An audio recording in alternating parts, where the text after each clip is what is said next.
Bakit kaya hindi gaanong pinag-uusapan ang matatapang na plano ni Isko Moreno para sa Maynila? Dapat nyo tong panoorin kung gusto nyo ng mas magandang bukas. Nangako si Isko Moreno ng mga bagong paraan at mas mabilis na serbisyo para sa lahat ng taga Maynila. Hindi lang to salita, gawa ito.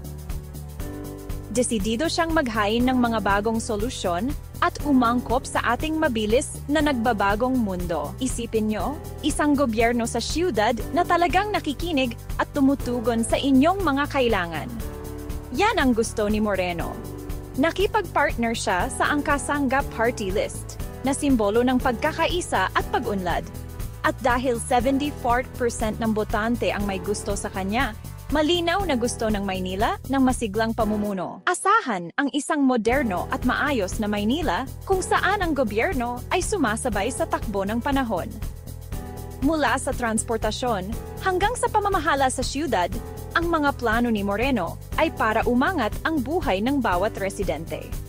O, ano sa tingin nyo? Handa na ba kayong makita ang Maynila na umuunlad? Sumali na sa kilusan at muli nating pasiglahin ang Maynila. Pasiglahin muli ang Maynila.